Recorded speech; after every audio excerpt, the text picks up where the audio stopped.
Kuddus, parking এর ভিতরে এই ছেলে মেয়ে দুটো কে রে? ছি ছি ছি ছি ছি ছি। আপা আমাকে মোহাম্মদপুর রাহুল ভাই দেন না, চিন্তা করতেছেন না, রাহুল ভাই আমাকে। রাহুল, চল তো দেখি। চলেন। এই ছেলে, এই কি শুরু করেছো তোমরা? পুরো সোসাইটিকে নোংরা করে ফেলছে পরিবেশ। আশ্চর্য, এদের কি গার্জিয়ান নাই, কেউ নাই? আন্টি আসলে ওইরকম কিছু না, ওর চোখের মধ্যে একটা ময়লা পড়েছিল তো সেটা বের করছিলাম। এই ছেলে, তুমি কি আমাকে বুঝাও? তোমাদের মতো ছেলেদের না আমি খুব ভালো করে চিনি। আন্টি প্লিজ আমার কথাটা আগে একটু শুনেন না প্লিজ। কুদ্দুস, যা তো সোসাইটির যত লোকজন আছে সবাইকে খবর দে। হ্যাঁ আপা, এই আপনারা না ঠিক আছে, আপনারা হলো বেশি পাজি। আপনি বললে গেলে ঠিক আছে, আপনাকে পুরো মহল্লা খারাপ করেন, তারপর আবার মহল্লার দারোয়ান ধরে মারেন, ঠিক আছে? আপা যা করতে তা শুনেন। আন্টি প্লিজ আমার কথাটা আগে একটু শুনেন না প্লিজ। এই একদম চুপ থাকো। আর এই মেয়েকে তোমার পিছনে লুকিয়ে পড়লো কেন? আন্টি আপনি এরকম করতেছেন কেন? আমি তো আপনার কাছে রিকোয়েস্ট করেছি তাই না?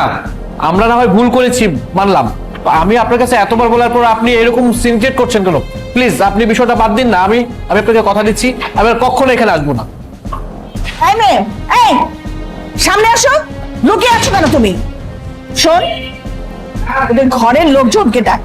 ওদের এমনি ছেড়ে দেওয়া যাবে না, তাহলে আরো বেশি লোভ পেয়ে যাবে। বুঝতে পেরেছিস? হ্যাঁ আপা। আন্টি আমি কিছু বুঝতে পারতেছি না, আপনি আমাদের ভুলের জন্য আমাদের বাবা মাকে এখানে আসতে বলতেছেন কিসের জন্য? আমার বাবা মা তো আর কোনো কিছু করেনি তাই না? কোনো কিছু করলে সেটা আমরা করেছি, যা শাস্তি হবে আমাদের হবে, কিন্তু আপনি এভাবে এরকম সিনক্রেট করতেছেন কেন বলেন তো? এই চুপ থাকেন মিয়া।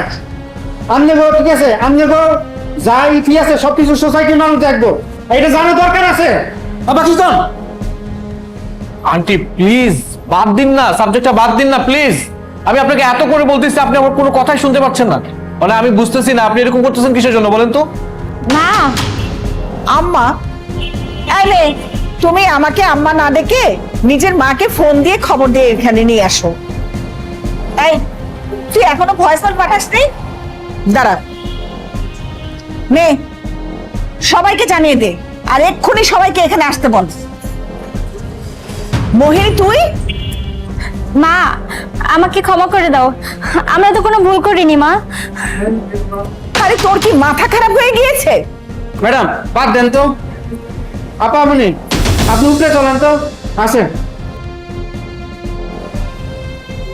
হেই, তুই কি সবাইকে মেসেজ করে দিয়েছিস? ম্যাডাম আমি তো শহরে মেসেজ করে দিয়েছি। কি? সে কি ডিলিট কর। ডিলেট কেমন হইব, সবাই তো কইরে দিয়েছি আমি। মা রাহুলের কিছু হবে না তো? তুই এক্ষুনি উপরে চলে যা, আর তা না হলে আমার কিন্তু প্রচন্ড ভাবে মাথা খারাপ হয়ে আছে। আমি কিন্তু এক্ষুনি হাত তুলবো তোর গায়ে।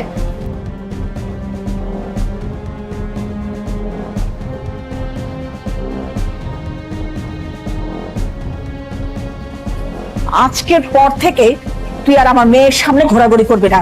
মাথায় ঢুকেছে কথাটা? এ ভাই আমি একটা কথা কয়ে দিলাম, আপনারা এনে কিন্তু আর পা ফালাইবেন না, তাহলে কিন্তু খবর আছে কয়ে দিলাম। আরে কুদ্দুস, ঝামেলা করিস না, ঝামেলা করলে তো আমাদেরই সম্মান যাবে, বুঝিস না কেন? কিন্তু একটা জিনিস খেয়াল রাখবেন, সোসাইটির আর কেউ যেন সিসিটিভি ফুটেজ না দেখে। ছি ছি ছি ছি ছি, কি একটা ঘটনা ঘটে গেল।